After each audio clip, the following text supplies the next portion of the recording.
It's Black History Month, and this year I'm going to be focusing on Black superheroes from DC Comics. Because as I've said many times before, I am a DC girl. I always mention how I hate that whenever they want to restart the DC movies, they always start with Superman and Batman. Superman, Batman, Superman, Batman, Superman, Batman. That's all we get. When there are so many characters that they can feature in their own movies. Iron Man proved the fact that a movie done right will outweigh the fact that a character isn't as well known as the heavy hitters. Today, I'm talking about Black Lightning, the first Black superhero in DC Comics to have his own comic series. Who is Black Lightning? He is a metahuman named Jefferson Pierce who is able to generate and control electricity. Although he wasn't the very first Black superhero featured in DC Comics, he was the first to have his own comic book series. Black Lightning was created by Tony Isabella with artist Trevor Von Eden. He first appeared in Black Lightning #1 in April 1977. Isabella had previously written Luke Cage for Marvel Comics. In the beginning, Jefferson Pierce was a school teacher from Suicide Slum in Metropolis. He went on to father two metahuman daughters, Thunder and Lightning, real names Anissa and Jennifer respectively. He also worked with Batman and helped found The Outsiders. At first, he acquired his electrical powers through an advanced power belt. Later stories depicted him as internalizing his belt powers because of his latent meta gene. Finally, he was shown to be a metahuman, born with the ability to manipulate and generate electricity. Black Lightning has had many appearances outside of the comics. He was in Batman the Brave and the Bold, voiced by Bumper Robinson, the church boy from later seasons of A Different World. He was in the Thunder and Lightning segment of DC Nation Shorts, voiced by Blair Underwood. Girl. He also appeared in a Mad TV sketch voiced by Gary Anthony Williams. If you don't know him, he voiced Uncle Ruckus on the Boondocks. I actually got to meet him at a rap party for a sitcom he was in, and the whole time I just wanted to talk about Uncle Ruckus. But I had some decorum and let the man be. Black Lightning was also on one of my favorite animated TV shows, Young Justice, voiced by Carrie Payton. He was also in a couple of animated movies, Superman, Batman, Public Enemies, voiced by LeVar Burton, Reading Rainbow himself, and Justice League Crisis on Two Earths, voiced by Cedric Yarbrough, who was Tom on the Boondocks. In live action, he appeared on a sketch on Saturday Night Live, played by Sinbad. And finally, the Black Lightning TV show portrayed by Cress Williams, aka Scooter, Queen Latifah's love interest on Living Single. In 2012, the TV show Arrow premiered on the CW and basically started the Arrowverse, with a slate of DC shows premiering almost every year after it. And they were all in a connected universe. Now, I have to say, the Arrowverse started only 1 year after Smallville ended. Like literally, Smallville ended and the next season Arrow began. Technically, the Arrowverse took place between 2012 and 2023, starting with Arrow's first season and ending with The Flash's 8th season. Even though Superman and Lois debuted as characters on Supergirl and the CW crossovers, their show was not considered part of the Arrowverse. Even though John Diggle from Arrow appeared in its first season, implying that it was a part of the Arrowverse. The Arrowverse shows consisted of Arrow, The Flash, Supergirl, Legends of Tomorrow, Black Lightning, and Batwoman. Like Superman and Lois, Black Lightning wasn't integrated into the Arrowverse until he appeared in the Crisis on Infinite Earths crossover. The one thing I liked about the Arrowverse was how diverse it was. Every single show was diverse. Black Lightning being the most diverse, followed by The Flash. Black Lightning was a mostly Black show with just Gamby holding it down for his people. It was to TV what Black Panther was to movies. It was created by Salim Akil, Mara Brock Akil's husband. She created Girlfriend. Since this is Black History Month, I do want to take a moment to list all of the other Black heroes in the Arrowverse. On Arrow, there was John Diggle and Mr. Terrific. On Supergirl, there was Jimmy Olsen. I know, right? The Martian, Manhunter, and McGann. The world may throw us a lot of curveballs.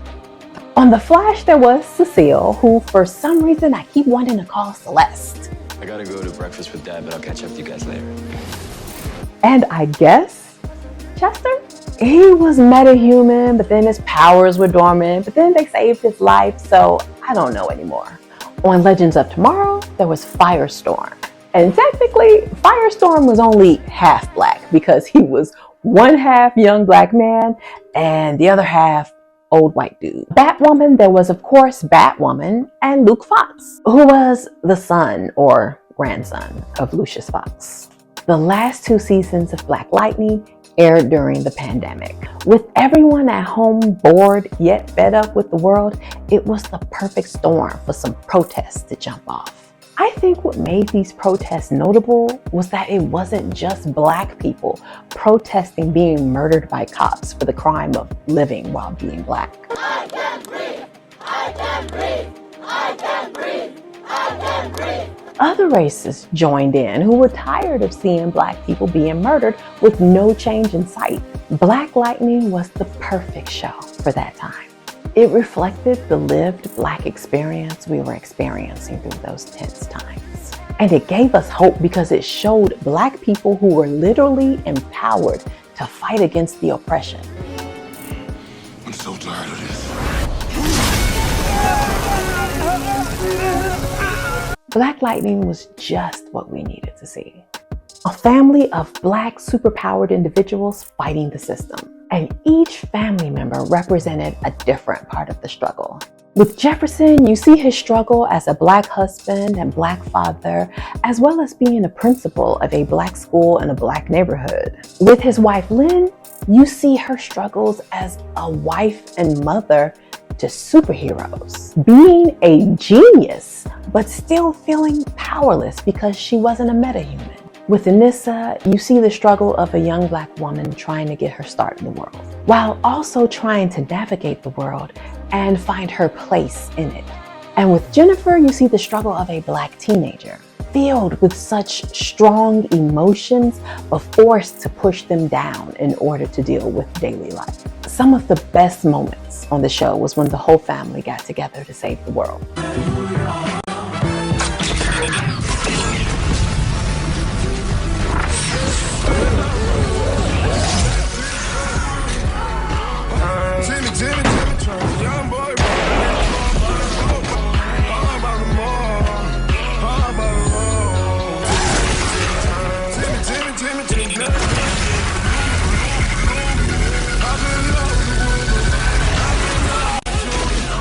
It was just a powerful moment in television history for me.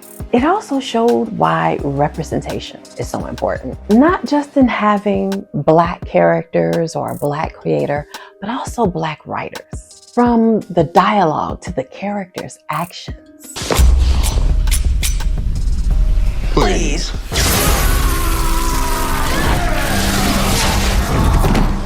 They drugged her. She's probably somewhere still drugged. And the longer your punk ass stands here making excuses, it's gonna be harder for us to find her. 10 years ago, you asked me to stop being Black Lightning. I did.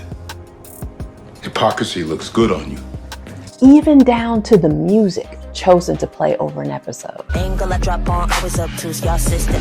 Y'all ain't really nothing new, I'm into that. Kick clap in the boom. Black Lightning was probably the blackest show on TV. I'm black, y'all, and I'm black, y'all, and I'm blacker than black, and I'm black, y'all. Blickety black, blacker than black, black, I'm blacker than black, yo, because I'm black and I'm back. And I love watching it because it was so refreshing to turn on the TV and see characters who looked and talked like me. I mean, even Tobias Weld had to be noteworthy for Black albinos. I cannot recall ever seeing a major character as an albino. Side note, I have 2 cousins who are albino. They were slightly older than my mother, so were of age during the Civil Rights era. They were also a brother and sister. Well, the brother would go out with his brown-skinned brother, and they would go out driving around. The brown-skinned brother would put on a chauffeur's hat and drive with the albino brother in the back seat. They would go to white-only restaurants, and the albino brother would go inside and eat. The white people in the restaurant had no idea what was going on, but the black workers in the back knew he was black and were cracking up. Black Lightning, at its heart, was really a family drama, showing how a black family dealt with the tensions of the world while remaining a loving family. Family affair. Hey, would have wound up on welfare in prison anyway. Wow.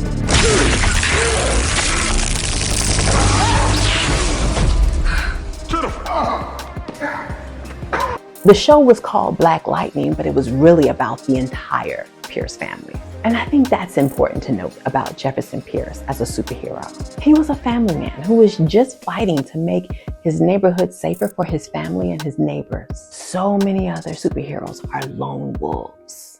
But as we learned from Game of Thrones, from the Starks, the lone wolf dies, but the pack survives. So, do you like Black Lightning? Did you wish his show had a longer run? Let me know in the comments below. Come back next week when I talk about another fantasy romance in honor of Valentine's Day. If you enjoy my videos, please support my channel by subscribing or even donating through Ko-fi or Cash App. Or you can purchase merch related to my fantasy novel or just buy my fantasy novel, The Fairy Princess. And let's continue the conversation in the Fairy Princess Facebook group. All links in the description.